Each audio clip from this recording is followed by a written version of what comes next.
საღამომშვიდობის პირდაპირ ეთერში მუშაობას იწყებს საინფორმაციო პროგრამა მთავარი მე ჟურნალისტი თამუნა გვილავა მთავარის გუნდთან ერთად დღის სიახლეებს გაგაცნობთ.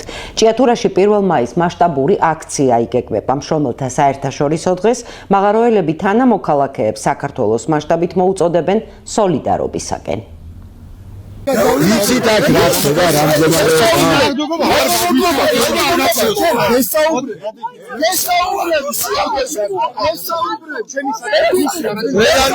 მაური იყო დილიდან ჭიათურაში, შუქრუთში, კოროხნალის მაღაროსთან, სადაც 400 დღეზე მეტია მოსახლეობა. ჯორჯიან მანგანესის საქმიანობა საპროტესტებს იმერეთის სამხარეო პოლიცია იყო მობილიზებული. მათ ძალის გამოყენებით გახსნეს მაღაროს შესასვლელი. ადგილზე შუქრუთის მოსახლეობასთან ერთად მისულები იყვნენ ჭიათურელი მაღაროელებიც. სამხარეო პოლიციის იმერეთის. დიახ. სამუშაო პროცესი რო განახლდეს, უნდა მოხდეს შემოწმება სპეციალისტების მიერ. დიახ. კომპანიის სპეციალისტებში. ერთი წუთი 10 შეკითხვას ვერ უპასუხებ. ერთი წუთი არ გვინდა ყველას პირილი, ერთი წუთი რა, ერთი წუთი. ბატონო პოლიცია რაშუაში და სამხარეო უფროსი რაშუაში საზოგადოებრივი წესრიგი ნიშნავს რომ თქვენ ეს კარები კი არ უნდა გახსნათ. საზოგადოებრივი წესრიგი უნდა დაიცვათ ჩვენსა და აქ მოსულ ხალხში. ერთი წუთი პატივცემულო ვერ გასწავლეთ არა შეიძლება თქვენც გასწავლოთ ნებისმიერ რატო იცით რას სოფელ შუქრუთში პროტესტი 2024 წლის მარტში დაიწყო. მოსახლეობა ამბობს, რომ წლების მანძილზე მადნის ღია კარიერული წესით მოპოვების შედეგად დაუზიანდა საცხოვრებელი სახლები, ეზოები, სახნავს ათესი მიწები, ეკლესია და სასაფლაოები. ამიტომ ისინი კომპანიას მიყენებული ზარალის პროპორციულ კომპენსაციას თხოვენ. ჯორჯიან მანგანეში კი ამტკიცებენ, რომ ადამიანებს, რომლებიც კომპანიას მოთხოვნებს უყენებენ, კომპენსაცია უკვე აღებული აქვთ. მოგვიანებით მედიის მხრიდან გავრცელდა კოროხნალის მაღაროს მდგომარეობის ამსახველი შიდა კადრებიც. პირველ ეტაპზე ჩაირთო განიავების სისტემა, რის შედეგადაც ჭიათურა მენეჯმენტ კომპანიის წარმომადგენლები და შესაბამისი მიმართულების სპეციალისტები მაღაროში უსაფრთხოების ზომებს შეაფასებენ. მონიტორინგი დაგეგმილია კოროხნალის, შუქრუთის, ითხვისისა და დარკვეთის მაღაროებში.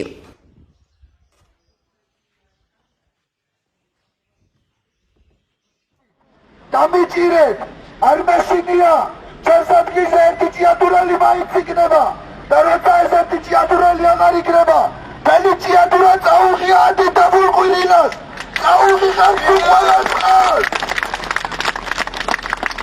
ჭიათურაში უკვე 62 დღეა საპროტესტო ტალღა არ წყდება. 1 მაისს ჭიათურაში მასშტაბური აქციაა დაგეგმილი. აქცია 1 საათზე დაიწყება. ისინი მოქალაქეებს საქართველოს მასშტაბით მოუწოდებენ ჭიათურისადმი და დაკავებული მაღაროელებისადმი სოლიდარობისკენ. 29 აპრილს პოლიცია მაღაროელები მერაბ სარალიძე, აჩიკო ჭუმბურიძე, შუქრუთის და ჭიათურის პროტესტის მონაწილე გიორგი ნეფარიძე და თენგო გველესიანი დააკავა. მათ ბრალად შუქრუთის მაღაროს დირექტორის ცემა ედებათ.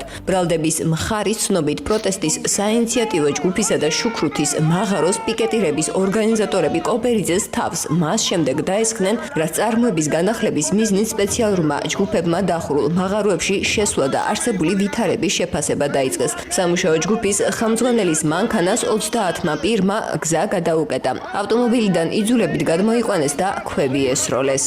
ასეთია ბრალდების მხარის ჩვენება, ხოლო თავად მაღაროელები აცხადებენ, რომ ქმედება პროვოცირებული იყო.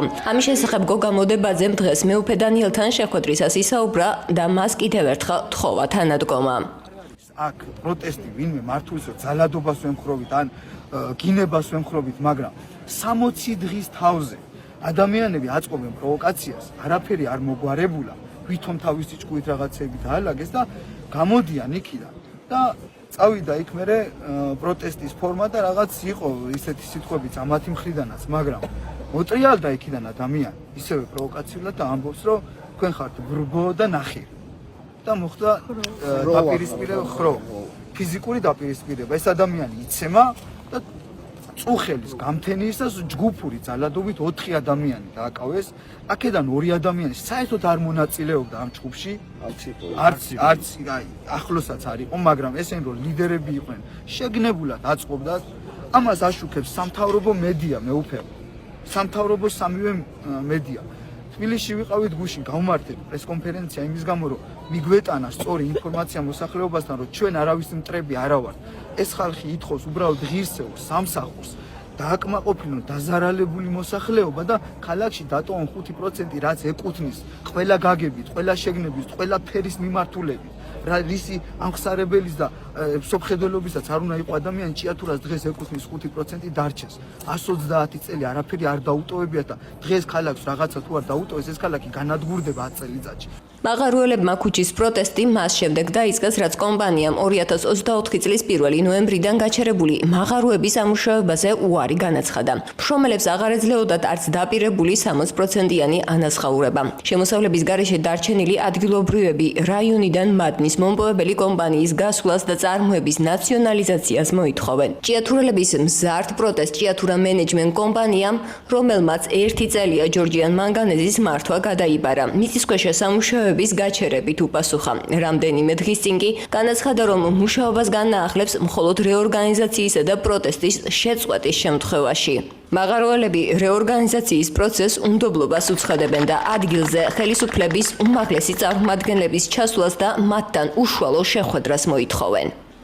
ამიტომ ხვალტი აქცია იმართება ჭიათურაში. ფეხზე დადგეს მთელი ქალაქი, მხოლოდ ამ 4 მართალი ადამიანის სოლიდარობისთვის. მე ამ დაჩაგრული ქალაქის სოლიდარობისთვის, ამ დაჩაგრული მშრომელების სოლიდარობისთვის, ამ უღირსის აქციელისთვის და შემდეგ დადგეს მთელი საქართველოს ფეხზე, რადგან დღეს საქართველოში თუ ვინმე უკანონოდ არ უთხრი, უსამართლოდ პირველ რიგში და შემდეგ უკანონოდ, ვიცი რომ მინიმუმი 2 ადამიანი უკანონოდ და 4-ვენიც, რადგან ისინი ამბობენ ჩვენ არ მიგვიღია იქ მონაწილეობა. უბრალოდ შეუყვეთ ეს 4 ადამიანი დაესაჯათ, დაეჩუმებინათ და მე აქეთ შევეშინებინეთ.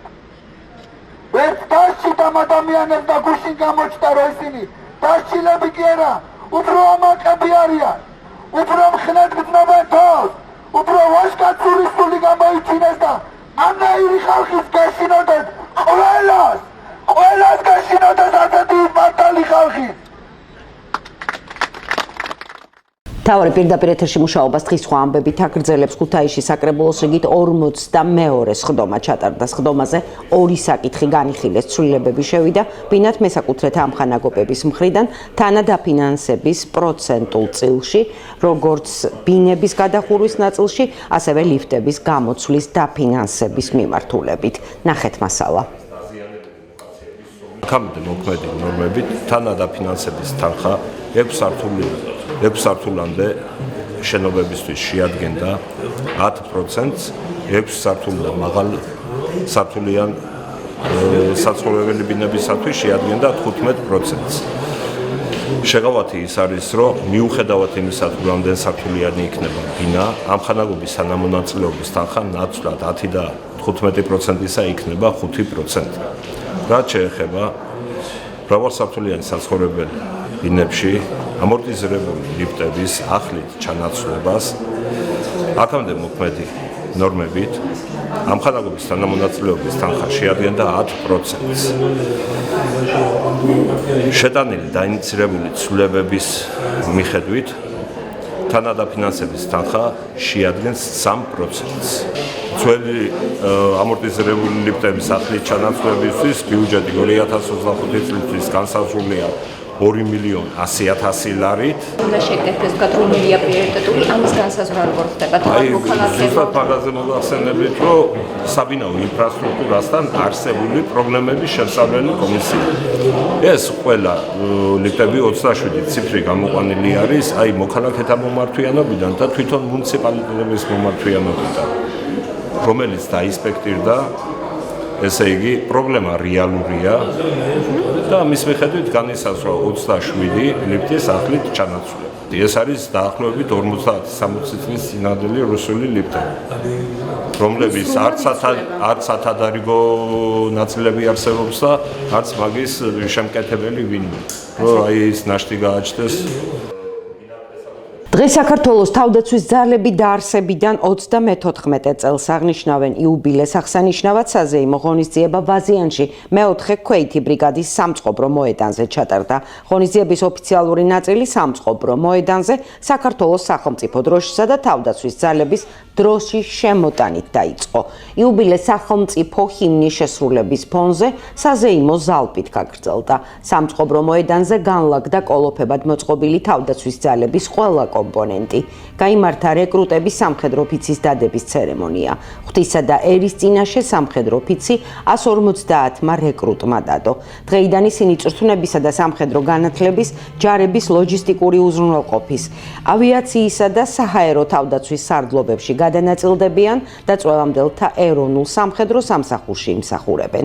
ქვეყნის თავდაცვის უნარიანობის გამტკიცების საქმეში გამოჩენილი დამსახურების, ასევე საბრძოლო მომზადებაში მიღწეული წარმატებებისა და ჯარების მაღალი საბრძოლო მზადყოფნის შენარჩუნებისთვის გამორჩეული სამხედროები თავდაცვის სამინისტროს სხვადასხვა უწყებრივი მედლით დაჯილდოვდნენ. ღონისძიების ფარგლებში სამხედროებმა ჯარისკაცის მრწამსით წარმოთქვეს. მემსახურები საქართველოს. მე საქართველოს მოქალაქე! მე საქართველოს მოქალაქე! შევდივარა სამხედრო სამსახურში! შევდივარა სამხედრო სამსახურში! ბიძავ! ბიძავ! პირნათად მოვიხადო ჩემი მხედრული ვალი საქართველოს წინაშე! პირნათად მოვიხადო ჩემი მხედრული ვალი საქართველოს წინაშე! ბიძავ! ბიძავ! კეთის სიტისერა შევისწავლო სამხედრო საქმე! კეთის სიტისერა შევისწავლო სამხედრო საქმე! ღირსეულად განვაგრძო წინაპართა მხედრული ტრადიციები! ღირსეულად განვაგრძო წინაპართა მხედრული ტრადიციები! ბიძავ! ბიძავ! კიდე დავიცვა სამხედრო დისციპლინა! კიდე დავიცვა სამხედრო დისციპლინა!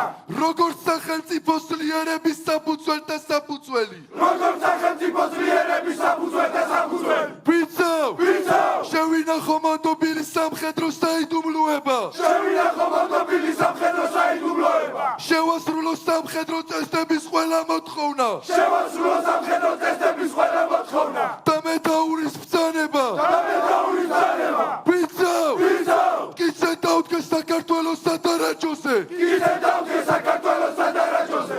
და სიცოცხლის უკანასკნელ წუთამდე! და სიცოცხლის უკანასკნელ წუთამდე! ვიბრძოლო მტერზე გამარჯვებისათვის! ვიბრძოლო მტერზე გამარჯვებისათვის! თუ ამბიც გავტეხ! თუ ამბიც გავტეხ! პასუხისგებელი ვიქნები ღვთისა და ქვეყნის წინაშე! პასუხისგებელი ვიქნები ღვთისა და ქვეყნის წინაშე! ვარავდეს ღმერთი! ვარავდეს ღმერთი! ქუთაისში 2 მაისობისათვის ემზადებიან ქალაქის დღესასწაულისადმი მიძღვნილი ღონისძიებები დილის 9 საათზე დაიწყება და მთელი დღის განმავლობაში ჩატარდება. მეგატივი ჟურნალისტებმა მოქალაქეები გამოგკითხეს თუ რა განწყობით ხვდებიან 2 მაისს და რას უსურვებენ საკუთარ ქალაქს. ნახეთ მასალა.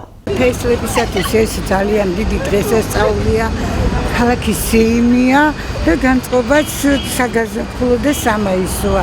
ბოლოს წინასწარ ყველა ქუთაისელს და ლამაზი, მშვენიერი, ხალისიანი ქალაქი იყოს მომავალ 2 მაისს. თქვენთვის რას ნიშნავს ქუთაისი? ყველაფერს აქ დავიბადე, აქ გავიზარდე. ეს არის ჩემი ფესვები და ამიტომ და სიამაყე ძალიან მაქვს. უდიდესი ისტორიის ქალაქი და უძველესი ქალაქია. ამიტომ ქუთაისში თავამა ამაყები უნდა ვიყოთ ჩვენი ქვეყნით და ჩვენი ქალაქით. ილოცავთ. რავალს დაგასწროთ მესამალად. მე ჩვეულებრივ ძალიან კაი განწყობით ხდება. აგერ პარკი, ლამაზდება, მშვენდება. რას ნიშნავს თქვენთვის ქუთაისი და რას უსურვებთ ამ ქალაქს? კარგ მომავალს. დავთავარია. ხალხი ყოფილობას ბედნიერი და მაყოფილი თავისუფლ ცხოვრებით. ლოცავ თითოეულ ქუთაისელს ამ დღეს ძალიან მნიშვნელოვანი დღე არის. არის თითოეულ ქუთაისელებისთვის.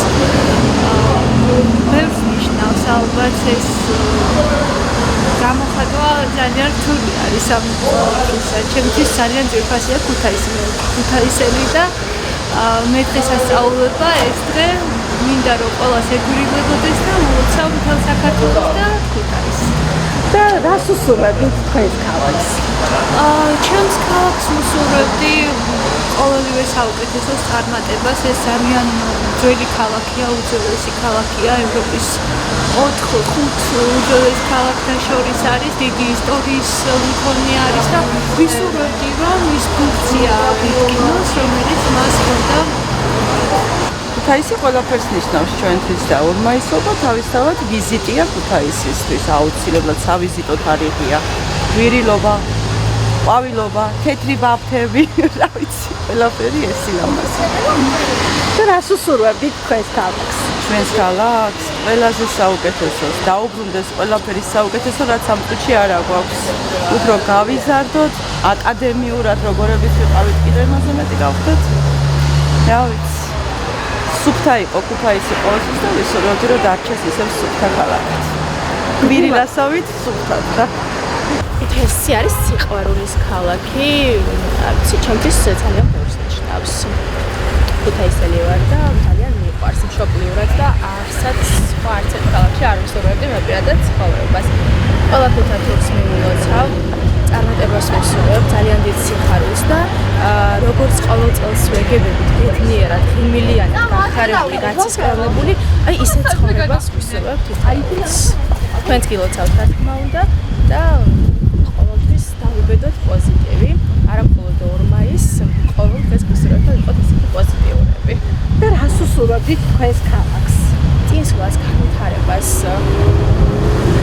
კიდევ მეტ ახალ შესაძლებლობას თითოეულ ცხოვრებისთვის, ახალგაზრდისთვის. ძალიან ბევრი რაღაც კეთდება, მაგრამ ბევრიც არის გასაკეთებელი და წინსვლას ვისურვებ პირველ რიგში. არის თუ არა დასავლეთი საქართველოს მტერი და რას ემსახურებოდა გუშინ ჩატარებული ჩხრეკები თბილისში. გადაცემა სტუმართან ერთად ვაგრძელებთ და ჩვენი დღევანდელი გადაცემის სტუმარი გახლავთ კახა ქორიძე, ანა დოლიძე, ხალხისთვის ქუთაისის ორგანიზაციის ხელმძღვანელი და ძლიერი საქართველოს წარმომადგენელი. მოგესალმებით, ბატონო კახა, მადლობა რომ მოიცალეთ და ხართ ჩვენი გადაცემის სტუმარი. მოგესალმებით, ამნა. აუცილებლად მინდა თქვენი აზრი მოვისმინო იმასთან დაკავშირებით, რაც დღეს გაკეთდა ბატონი ანრი ოხანაშვილის მიერ იმ განცხადებაზე და იმ მოსაზრებაზე, რომ თითქოს დასავლეთი არის საქართველოს მტერი. თქვენ როგორ ფიქრობთ, ან ქართველი ხალხი როგორ ფიქრობს, თვლიან თუ არა ქართველები, რომ დასავლეთი არის საქართველოს და ქართველი ხალხის მტერი? კიდევ ერთხელ მოგესალმებით, ჩვენს ვენელს მივესალმები. თამუნა, ესეთი ნიშა აქვს ახლა დაკავებული ქართულ ოცნებას, რაც გასაკვირი არ არის. დასავლეთი თუ არ არის, მტერი საქართველოს, ესე იგი გამოდის რუსეთია მეგობარი. ჯერ არ ყოფილა შემთხვევა საქართველოს ისტორიაში, მოყოლებული შუა საუკუნეებიდან, რაც მყარდებოდა კავშირი ევროპასთან და იღწოდა საქართველოს ეროვნული ინტერესები იყო ევროპაში. ნუ ვინმე ეთქვა, რომ დასავლეთი, ამ შემთხვევაში ევროპა და ამერიკა საქართველოს მტერია. ჩვენი ბუნებრივი მონაცემი არის ევროპა და ის რაც აქვთ ახალმად აღებული, რომ ევროპაში არის გარყვნილება, ძალიან ბევრი ერთგული და ტრადიციული ოჯახი ევროპაში. და ძალიან ბევრი ბინძური და გაუბედურებული ოჯახია რუსეთში. მე ზოგადად ტელევიზიებზე, არა მარტო თქვენზე, ზოგადად ტელევიზიებზე, ნაციონალურ არხებზე მეკნებოდა ასეთი რჩევა, შენიშვნა, გააკეთონ 1000 ინფორმაციის მოპოვება შეიძლება, რა ხდება კუიბიშევში, რა ხდება ნიშნი-ნოვგოროდში, რა ხდება რუსეთის რეგიონებში, როგორ ცხოვრობს ხალხი, როგორ ეპყრობიან ერთმანეთს, რა დამოკიდებულება აქვთ ერთმანეთთან, სახელმწიფო როგორ ექცევათ. მოსკოვი და ლენინგრადია, იქ ახლაც ლენინგრადია, იქ პეტერბურგი არა, ახლაც ლენინიზმია და ახლაც სტალინიზმია. იგივე მდგომარეობა არის. იქ როგორ გამოჯობესებული, რა ხდება რეგიონებში, რუსეთის რეგიონებში, როგორი უპატრონოდ არიან დაყრილებია. ამ დროს ახდება დასავლეთში. ამიტომ ეს არის ცალსახად. ნახეთ როგორი სიტუაცია. ბატონო, ხომ არ ფიქრობენ ქართული ოცნების წარმომადგენლები და დღევანდელი მთავრობა იმას, რომ ორგანიზაციები, რომლებიც თანამშრომლობენ, თქვათ, არასამთავრობო ორგანიზაციებთან საქართველოში, უშუალოდ ის ორგანიზაციები არიან, თქვათ, მტერი და არა დასავლეთი მთლიანად. არა. აქ ორგანიზაციები არაფერ შუაში არაა. აქ უფრო მეცაც გეტყვით, აქ ამათთვის არც ევროპა არაა შუაში. აქ არის თავარი საკითხი, არის თამუნა ფული. დიდი ფული, რომელიც არის მოპარული 2012 წლიდან დღემდე და ხელისუფლების ცვლილების პერიოდში ამ ფულის დაბრუნება მოუწევთ პატიოსანი გაჭირებული ხალხის. თვლით რომ ეს ყველა თამაში თანამდებობებს იცავენ კბილებით იმიტომ რა რომ თქმა უნდა დღეს რა თქმა უნდა ესენი და ამიტომ ინარჩუნებენ ძალაუფლებას. ამიტომ ინარჩუნებენ ძალაუფლებას, ესენი ამბობენ რომ დასავლეთია. ახლა ესე აწყობთ. თორე შეიძლება შეცვალონ და თქვან რომ ჩინეთი ამტერი მონღოლეთი ამტერი, ოღონ მათ ფულს არ შეეხონ. ყველაზე ცუდი ის არის, რომ ყველაზე ცუდი რა არის, იცი, აი, მხოლოდ ერთეულებს ეგონათ, რომ 2012 წელს ეს რუსული პროექტი იყო და ბევრმა იცოდა, მაგალითად, ვინც იყო საქმეში შეხედული, რომ ესენი მეორე დღესვე არააფრიალებდნენ სამფეროვან რუსულ დროშებს და ნელ-ნელა ეტაპობრივად გადავიდოდნენ იმაზე, რასაც უკვე თავაზობენ ქართულ ხალხს. მაგრამ მე მინდა შევახსენო, ისტორია ძალიან საჭირო საგანია და ძალიან სასარგებლო საგანია. მე უნდა შევახსენო ყველა ჩვენს მაყურებელს 2003 წელს მაგთი ჯგუფმა გამოუშვა ჟურნალი მუდმივისა და ჩევარდნაძე იყო მთელი თავისი მომხიბვლელობით დახატული, გაფერადებული და გვთავაზობდნენ საზოგადოებას 2003 წლის დასაწყისში, რომ შევარდნაძე და შევარდნაძიზმი იქნებოდა მუდმივად. 2012 წლის 1 ოქტომბერს სააკაშვილის პროკურატურა გვაქვს ინფორმაცია, ურეკავდნენ აქტივისტებს, მაშინ უკვე ქართული ოცნების ოპოზიციონერები ვინც იყვნენ, ქართული ოცნების ოპოზიცია იყო მაშინ, ხო? ურეკავდნენ, იბარებდნენ 2 ოქტომბერს პროკურატურაში, იბარებდნენ რომ გაესამართლებდნენ და 1 ოქტომბერს იბარებდნენ 2 ოქტომბერს დაიკარგნენ და დაემარნენ, მაგრამ ცუდი რა არის, იცი? თამუნა ცუდი ის არის, რომ შევარდნაძის დროს მომუშავე მაღალჩინოსნები, სააკაშვილის დროს მომუშავე მაღალჩინოსნები, სამწუხაროდ ალბათ ბიძინას დროს მომუშავე მაღალჩინოსნები გადასხვაფერდებიან და გახდებიან ისევ ქართველი ხალხის მოყვარული ადამიანები. ამიტომ აქ აუცილებლად საჭიროა დიფერენცირება, რომ ეს ადამიანები იყვნენ დაჟილი კანონიზარით. მე არავის ციხეში წასვლა არ მინდა, მაგრამ ფული რომელიც არის მოპარული და სამწუხაროდ საზოგადოება აისბერგის ზედა ნაწილს უყურებს მარტო და რა დიდი უზარმაზარი მოცულობის თანხაა მოპარული, ეს თანხა იქნება დასაბრუნებელი. ამიტომ თავი და ბოლო აქ არის ფული, ხელისუფლების ცვლილების პირობებში იქნება აუცილებლად დადგება მომენტუმი, რომ ეს ფული უნდა დაუბრუნდეს ხალხს, უნდა დაუბრუნდეს სახელმწიფოს. ამისთვის არის ეს ამდენი ვაიბიში ამათ ხელში, მაგრამ ერთსაც ვიტყვი, რომ გავაგზავნებ თუ შეიძლება თამუნა. კი ბატონო, მე ერთი კითხვა მაქვს კიდე, აი გუშინდელი ჩხრეკები, რაც მოეწყო თბილისში, ამაზე მაინტერესებს თქვენი მოსაზრება, არის თუ არა და ნიშნავს თუ არა უпростоრად ეს იმას, რომ ქართული ოცნება ვეღარ უმკლავდება იმ სიტუაციას, რომელიც არის შექმნილი საქართველოში, მხედველობაში მაქვს პოლიტიკური კრიზისი. ბუნებრივია, თამუნა და ბუნებრივია და უნდა ვთქვათ, რომ ამ პროტესტმა 170-იანმა პროტესტმა თავისი კვალი უკვე დაამჩნია ამას. აი, არც ერთ პერიოდში, რაც საქართველოს დამოუკიდებელია, არ ყოფილა ამდენხანი პროტესტი. და მე კიდევ ერთხელ მეძლევა საშუალება, მადლობა გადავხადო რეჟიმის პატიმრებს, იმ ახალგაზრდებს, იმ ადამიანებს, ვინც თბილისში, ქუთაისში, აი დღე და ღამე თუ არა, უკვე პროცესია, რომ პროტესტი არ ჩერდება. ესაა ბასტიონი თბილისში, ქუთაისში, ბათუმში, რუსთავში, რომელსაც თავისი გამოძახილი უკვე აქვს, როგორც დასავლეთიდან და დასავლეთის სანქციებიდან გამომდინარე. ჩვენ უკვე ვიცით, რომ სანქციებმა შეაწუხა ეს ადამიანები და სანქციებს თავისი მეთოდი, თავისი გამართლება აუცილებლად ექნება. ასე რომ ყველაფერი მიდის იქეთკენ, რომ ხელისუფლება მოუწევს არჩევნების ჩანიშვნა. თქვენ მეკითხებით, რას წარმოადგენდა გუშინდელი ჩხრეკები და რეიდები. დიახ, აი მაგალითად, სუსი გვარწმუნებს, რომ გუშინ ჩატარებული ჩხრეკა აუცილებელი იყო, რამე თუ უნდა გამოვლენილი იყვნენ ის ადამიანები და ის ჯგუფები, რომლებიც თურმე დესტაბილიზაციის მოწყობას აპირებდნენ ქვეყანაში და რომ ეს ადამიანები ეროვნული უსაფრთხოების საფრთხეს წარმოადგენენ. ეროვნული უსაფრთხოების საფრთხეს დღეს წარმოადგენს ქართული ოცნება, ქართული სახელმწიფოსთვის და საქართველოსთვის. და რაც შეეხება გუშინდელ რეიდებს, ჰქონდა ორი მიზეზი, ორი დავალება. ერთი ჰქონდა შიგა მოხმარებისთვის, მისი მომხრეებისთვის, რომ ისინი აკონტროლებენ ის სიტუაციას და მეორე რომ საზოგადოება შეაშინონ.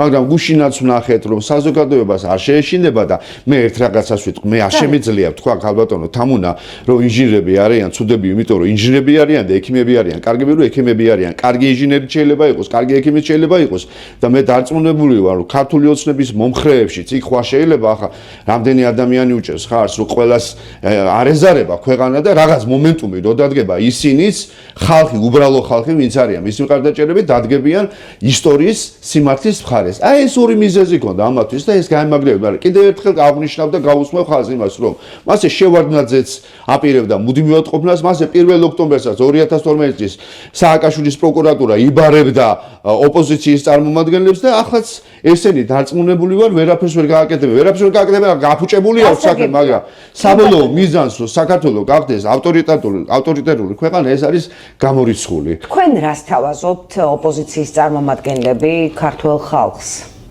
ხო, პირველ რიგში ის რომ ოპოზიცია ბარიერგადალახული სუბიექტები, რომლებიც აღშევიდნენ პარლამენტში, ეს ძალიან ნიშანდობლივია. ოპოზიცია და მე მინდა ვთქვა ძლიერი საქართველოს ლიდერები დგანან ხალხის გვერდით.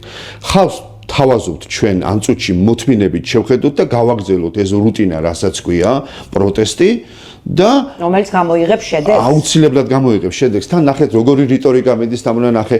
ისე იქნება როგორც ტრამპი იტყვი. ეს ძალიან კარგია სხვათა შორის.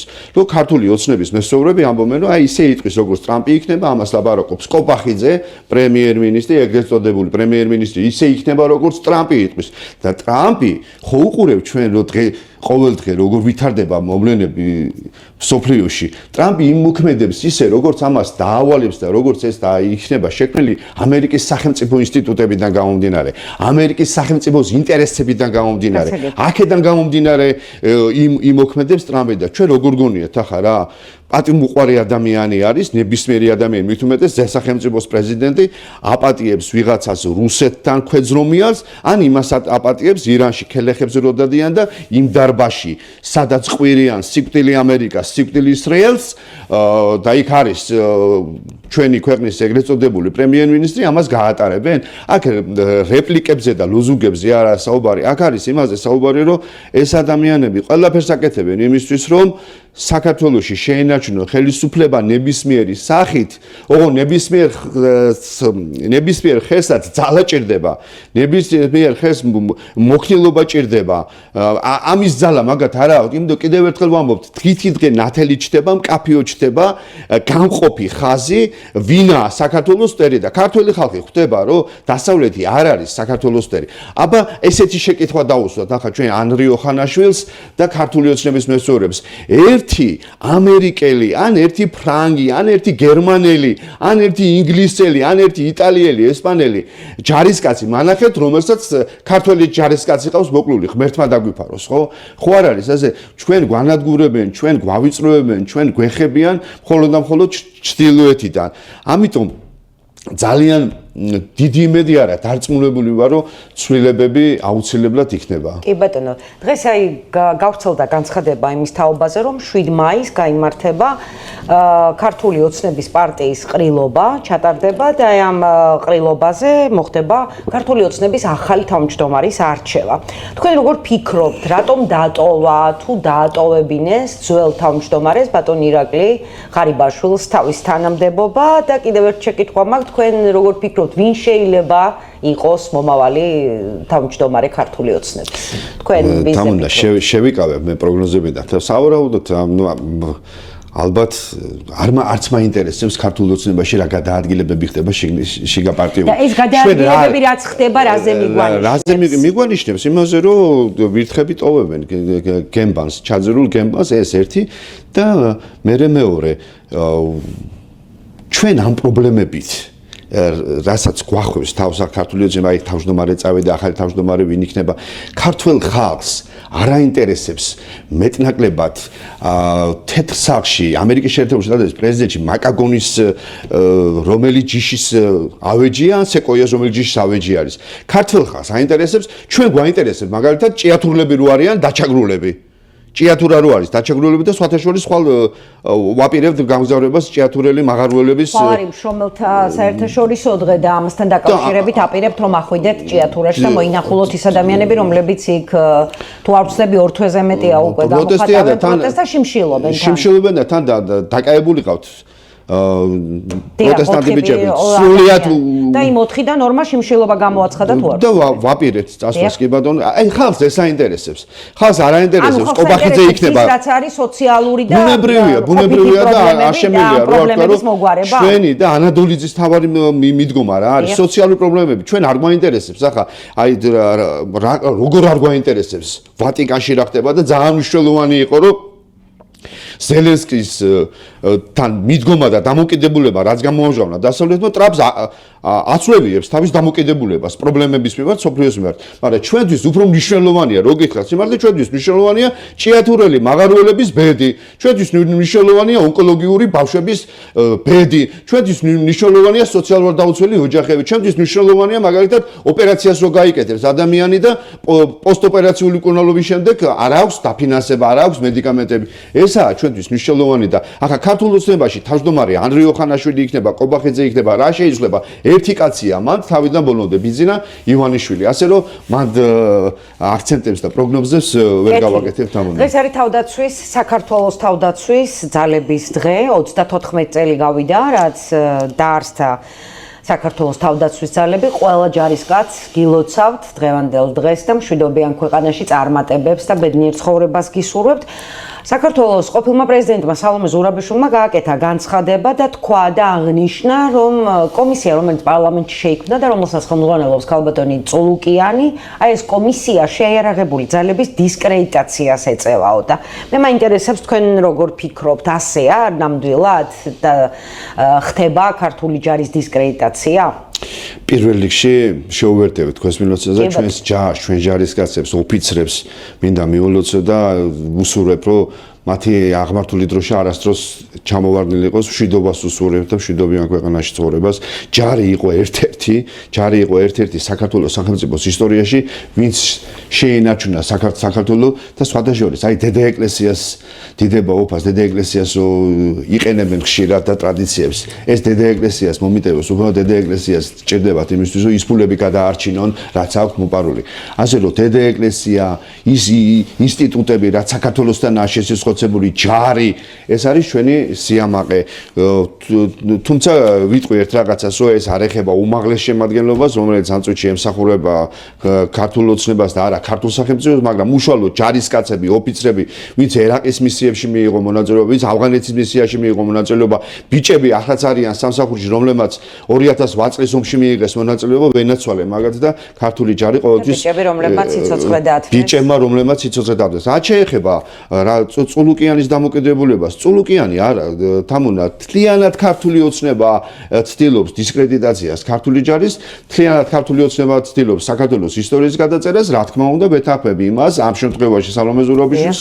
რომ თეა წულუკიანს ერთ-ერთ წარმომადგენელს ყველა თავის მეგობართან და თანამეინახესთან ერთად უნდა ქართული ჯარის დისკრედიტაცია კი ბატონო ვიდრე დაგემშვიდობებით კიდევ ერთი შეკითხვა მაქვს თქვენთან ქალბატონმა ანა ნაცვლიშვილმა დღეს გაავრცელა განცხადება იმასთან დაკავშირებით რომ ქართული ოცნება არის უკვე გარდაცვლილიო და გარდაცვლილს აღარაფერი აღარ ეშველებაო და მე მაინტერესებს მარიცით თქვენ რას ნიშნავს გარდაცვლილი აღარაფერი ეშველება იმიტომ რომ ქართულ ოცნებას ყავს თავისი მხარდამჭერები და ქართულ ოცნებაში ასე არ ფიქრობენ იქედან გამომდინარე რომ ოქტომბერში ჩატარდება ადგილობრივი არჩევნები ისინი თვლიან რომ არიან ხელისუფლებაში ამორჩევლების მიერ მოყვანილი და 1.200.000 ხმით მოსულები და ქალბატონი ანას ამ ინტერვიუსთვის არ მომისმენია თუმცა ის რის თქმის საფუძველიც ჰქონდა მას რომ ქართული ოცნება გარდაცვლილია მოდი ვთქვათ ესეთი რაღაცა რომ 26 ოქტომბრის მერე ქართული ოცნება მართლაც გარდაცვლილია იმიტომ რომ თვითონ გრძნობენ ამას რომ ხალხში აღარ გამოესვლება თამუნა მათი ყოველი გადაადგილება მათი ყოველი წასვლა საზღვარგარეთ იქნება ეს თუ რამე სხვა სოციალური ორგანიზება იქნება პრობლემებთანაა დაკავშირებული მე ვიტყვი რომ სამართლიან პრობლემებთანაა დაკავშირებული და ეს უფრო გაღრმავდება უფრო მეცაც გეტყვით ჩვენ საუბრის დასაწყისში გითხარით რომ ქართულ ოცნებაშიც არიან რა თქმა უნდა ადამიანები ვისაც უნდა საქართველოს იყოს ევროპული და სხვადასხვა ესენი რო სრულობენ ლოზუნგებს ღირსებით არც ვიცი ზოგადად ღირსებით შვიდობით ევროპისკენ, ამას სრულობენ იმისთვის, იმ ხარდაჭერებისთვის, ვინც ქართულ ოცნებას დაუჭირა მხარი. ბატონო, ეს 84%-მა დაუჭირა მხარი საქართველოს მოსახლეობას. უფრო მეტიც, არათუ ქართული ოცნების მხარდამჭერები განამოვა ხალხის გარეთ და საქართველოს სახელმწიფოს გარეთ. შვილების მასში იქნება მალე ქართული ოცნების შვილები არიან წინააღმდეგი და მე ვიცი რამოდენიმე ფაქტი იმ აქციების დროს, როდესაც გამოაცხადეს, რომ ევროპასთან წყვეტენ გარკვეულ პერიოდით ურთიერთობას, იქ ძალიან ბევრი პარლამენტის წევრი შვილმა გამოთქვა უკმაყოფილება და მოხდა დაპირისპირება, მაგრამ ამას ექნება მასობრივი ხასიათი. ალბათ ამიტომ ქონდა ანა ნაცვლიშვილს ამის თქვის საშუალება, რომ ქართული ოცნება გარდაცვლილია. ძალიან დიდი მადლობა, ბატონო კახა, რომ მოძებნეთ დრო და იყავით ჩვენი გადაცემის სტუმარი და თქვენი მოსაზრებები გაგვიზიარეთ და გვიპასუხეთ შეკითხვებზე.